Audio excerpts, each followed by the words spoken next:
In this video, we discuss Game 5 of the World Chess Championship. My name is Nathan. Welcome to MTX Chess.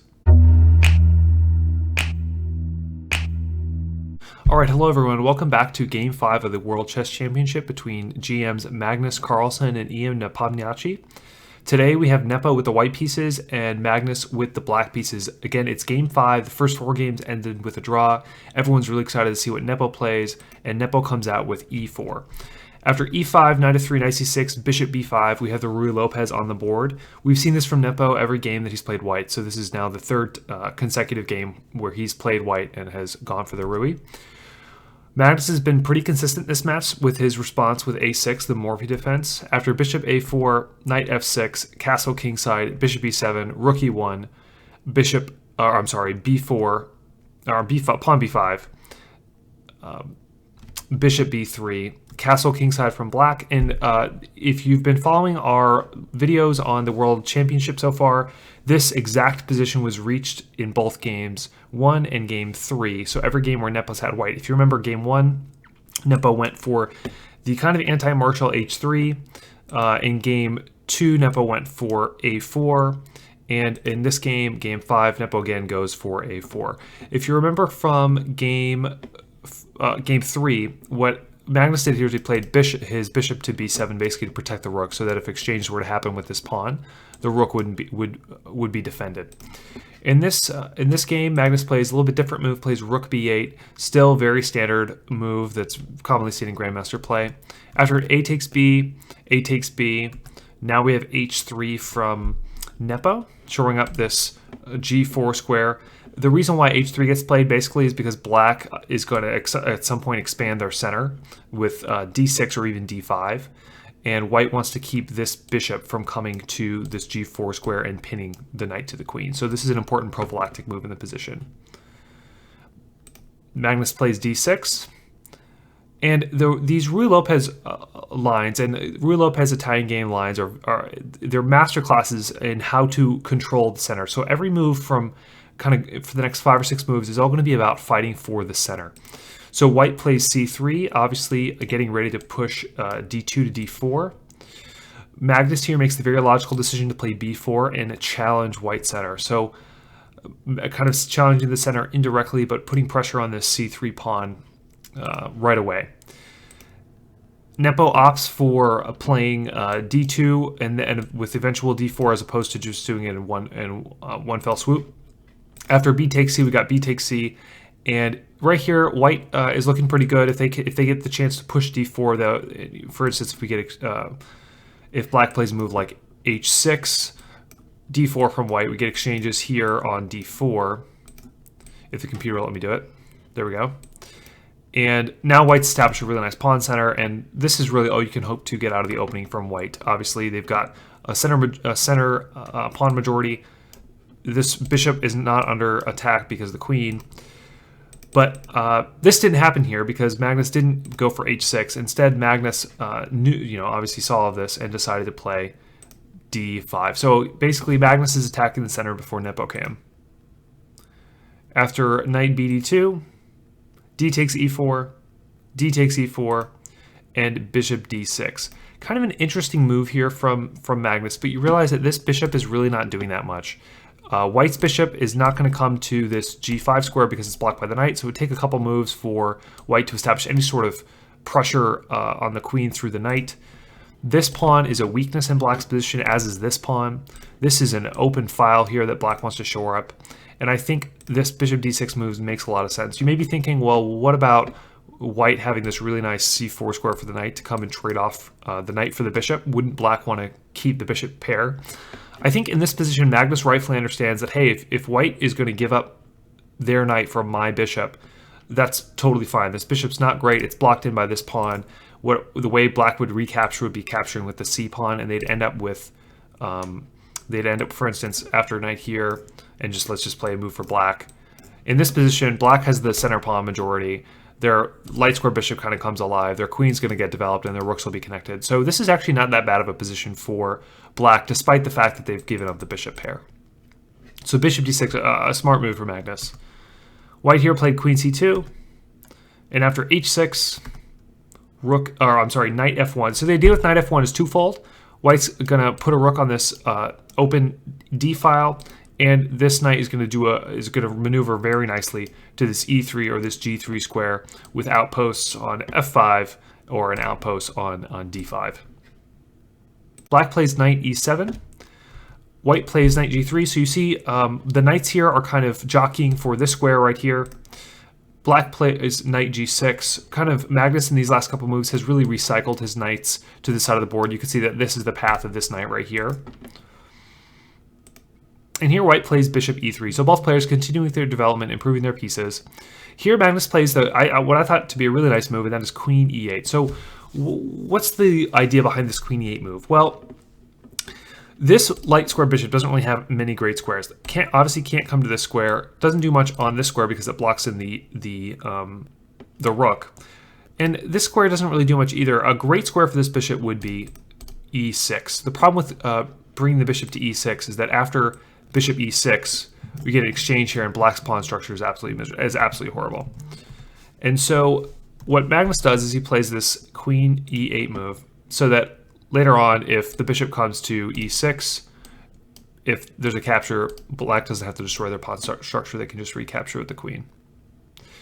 Here, in this position, Nepo, I don't think it would technically be considered a mistake, but he definitely an inaccuracy. The best move for Nepo in this position would have simply been pushing c4. Playing c4 in this position really shores up this d5 square. And even if Magnus tries to kind of make some play on the weak d4 square by playing something like c5. After bishop a4, queen e7, bishop c6, this bishop's going to end up coming to this d5 square. White's not going to want to exchange for it because Black's not going to want to exchange for it because White will end up getting this really nice passed pawn. And White has kind of a clear advantage in this position, I think. Instead of playing c4, White decided to play rook ed1. I think one reason why Nepo may have missed c4 is it's just a little bit counterintuitive to throw a pawn right in front of your bishop here. And this c4 idea is a lot more than just pushing c4. It's also seeing c4 and then seeing the potential to remaneuver the bishop to this d5 square. So a tough move to find. I think Nepo missed it. I think he would have had a bit of advantage had he played c4, but instead he played rook ed1. Magnus continues with bishop e6. We have bishop a4, bishop a4, bishop d7, and then knight d2 here. After bishop takes a4, we have queen takes a4, and rook takes a4. So now the queens have come off the board. That last sequence is a very simplifying sequence. And we kind of find ourselves in a bit of an endgame here. And so anytime you're on the defensive side, like Magnus has been so far this game, what you really want to do is trade pieces, and Magnus goes for exactly that with rook a8. Nepo could just trade here, just rook takes, but then after Black captures Black, the Black rook will have the open file. So Nepo plays rook da1, and that's a theme. Anytime you exchange rooks, you always want to hold on to that open file if possible. Rook takes a4, and you see White maintains that nice open file, control that a file. Rook b8, Black takes control of a file of their own. Rook a6, putting some pressure on that weak bishop with ideas of either the knight coming to f5, putting pressure on the bishop, or even the knight coming to c4, putting pressure on the bishop.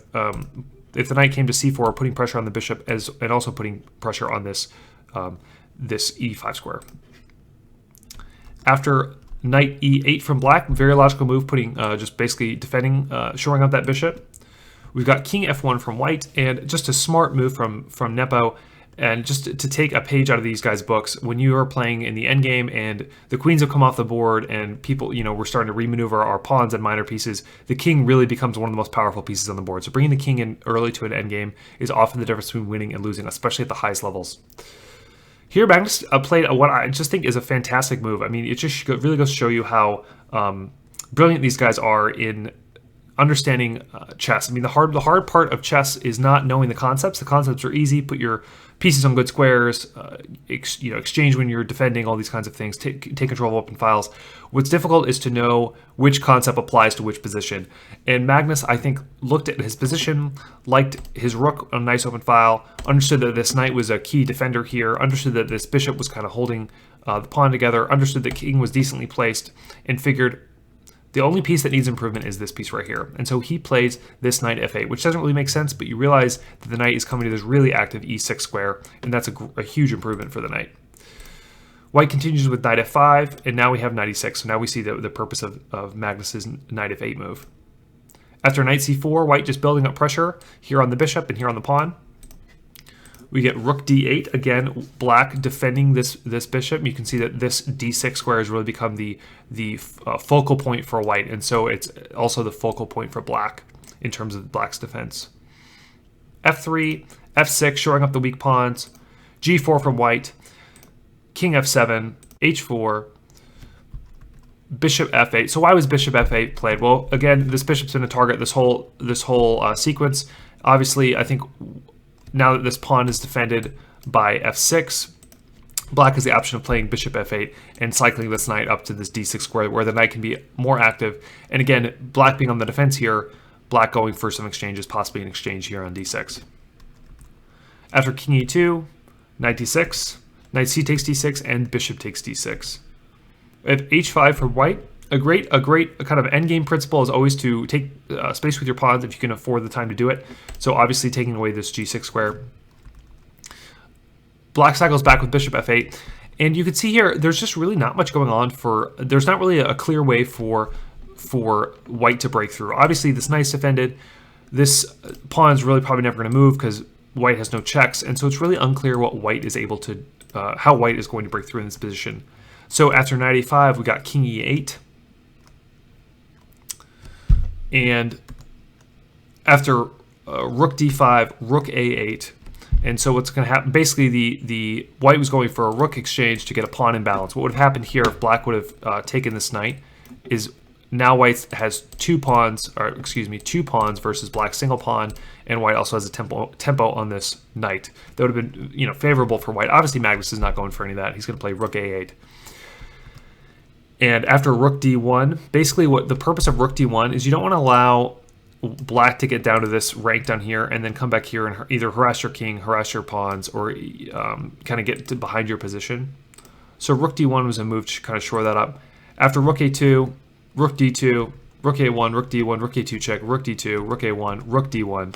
And it was in this position on move 43 that the players agreed to a draw. So another draw in Game 5 of the World Championship here. A lot of people are upset that we're seeing so many draws. I'll be honest with you, these players are playing very logical, in my opinion, very beautiful games. It's great to see the ideas really come together in these games. I was surprised that Nepo came out and played the Ruy Lopez. I was expecting to see something different from him, thinking he would shake it up. The reality is Magnus is so strong with the black pieces against a Ruy, and I don't really know how Nepo's going to break through if he's going to keep playing anti-martial lines of the Ruy Lopez. Honestly, if I were Nepo, I would probably bait Magnus into playing a sharp martial gambit and seeing if Magnus can pull the rabbit out of the hat and win a martial gambit against Nepo. I think if you know your theory, the martial gambit does favor white. So it'll be interesting to see if Nepo continues playing anti-martial Ruy lines or if he switches up to something else.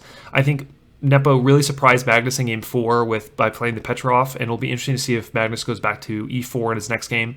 Tomorrow is a rest day for both these players, so Game 6 will be on Friday. Tune in. We'll have Game 6 analysis coming Friday afternoon. Thanks, everyone, for watching this video. I'll see you next time.